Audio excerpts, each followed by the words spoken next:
महाराष्ट्र में आगामी स्थानीय स्वराज संस्था के चुनाव और संगठन की मजबूती को लेकर एनसीपी ने एक बड़ा कदम उठाया है। पार्टी नेता सुनील तटकरे ने स्पष्ट किया कि चिंतन शिविर में केवल चर्चा ही नहीं बल्कि आने वाले 5 वर्षों की दिशा भी तय होगी। चिंतन शिबिराचा अजेंडा गाभा हा महत्त्वाचा आगामी येणाऱ्या स्थानिक स्वराज्य संस्थांच्या निवडणुका व त्याचबरोबर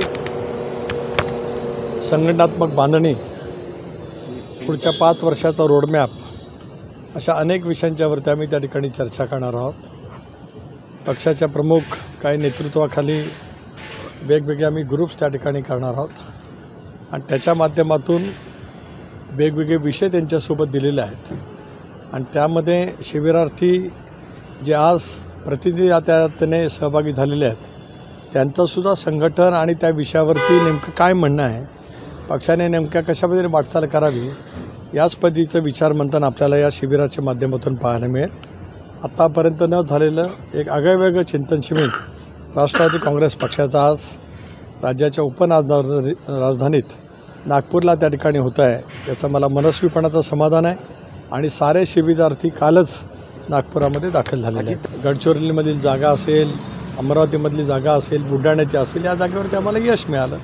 एक जागा मैत्रीपूर्ण लढतीमध्ये आम्ही पराभूत झालो आणि त्याच्यामुळे पक्षाची संघटन वाढवत असताना त्याची एक अतिशय उत्तम पैकी साथ त्या निमित्ताने मिळणार आहे, जनतेची मिळणार आहे आणि त्याचबरोबर ती आगामी येणाऱ्या स्थानिक स्वराज्य संस्थांच्या निवडणुकीमध्ये सुद्धा आम्ही महायुतीच्या माध्यमातून निवडणुकीला सामोरं जाणार आहोत।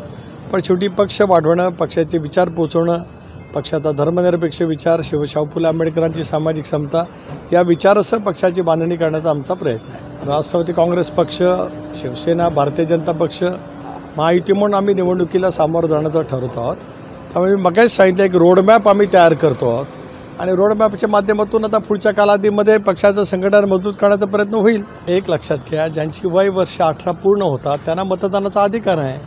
महाराष्ट्रासारख्या इतक्या मोठ्या लोकसंख्येच्या राज्यामध्ये 14 लाख नवीन मतदार नोंदवून जाणं याच्यात गैर काय? 18 वर्ष वयोगटाची आज मुलांची संख्या मोठ्या प्रमाणावरती आहे, त्यांची 18 वर्ष पूर्ण झाली असतील तर ते मतदार म्हणून नाव नोंदवू न शकतात।